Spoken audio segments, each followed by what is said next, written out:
Hey everybody, it's Mark from Unique Niche. I apologize again from yesterday. I had an epileptic onset earlier that morning and I just did not feel any good. So today I'm going to do episodes 8 and kind of do what I was going to do, which is do a two-parter, but I'm going to take that two-parter and kind of put it into one whole part. And the plan was originally to do was a Monsters in Cinema, going all the way back to the early days from the talkies and the silent films to today. But I was going to do it in two parts, so I'm not doing that now. We're just going to do it in one whole bit. Because tomorrow we're going to be filming us pumpkin carving, dragging out some costumes, going for Halloween. And then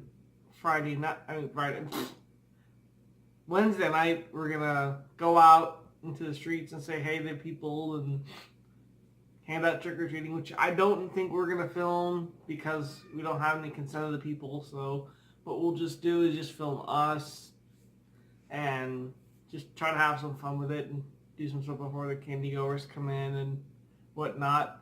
And like I said, I'll probably go out into the street and take the phone with me and do some stuff. But anywho, on with episode 8, which will be entitled Monsters in Cinema. And Monsters in Cinema goes all the way back to almost the beginnings of cinema, with like movies like Dr. Jekyll and Mr. Hyde, Frankenstein's monster.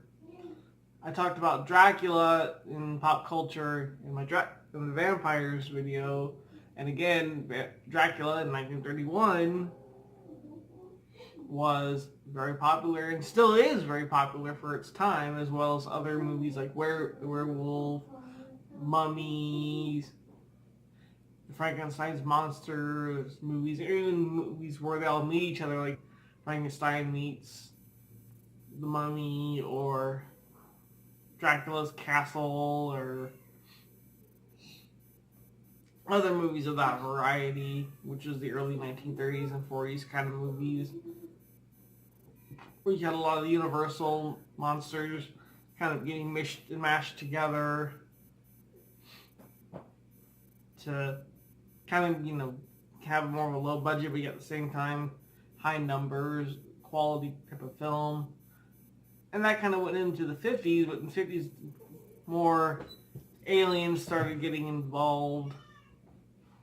And you'd have the colossal 50-foot woman, or films of that genre or variety, which kind of came in.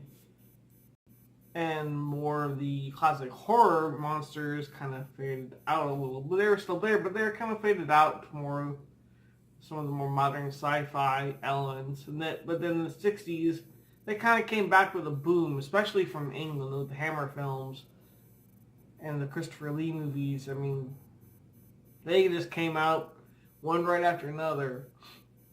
Anything to do with Dracula, anything to do with other monsters, it was involved, and they did well. As well as, again, still in the 60s, we still had some sci-fi elements that came into it. Aliens and going to the moon was abound, so that reflected well into our cinema, and we had a lot of alien attacks, alien invasions, etc., etc., etc. Now in the 70s, things started getting more darker. I mean, this is kind of the beginning era of the less tepid moods of the 60s, gave way to the more fear of the 70s, because especially in the later 70s, when slasher films started becoming born, and you had jump scares, or turn around and there's a dead body, or something like that would happen, and it scared the pants out of the audiences. And that went into the 80s. And you had your horror icons in the 80s. You had your Michael Myers, your Freddy Krueger. You had them all. They were all there. Jasons, Leprechauns, you name it, they were there. And they're carried into the 90s and the 2000s, and they're still here, getting made and remade, and so on and so forth. And even now, we have a new Halloween movie that just came out. Monsters have been in the cinema almost since the beginnings of cinema, and it's been great. They've helped cinema along.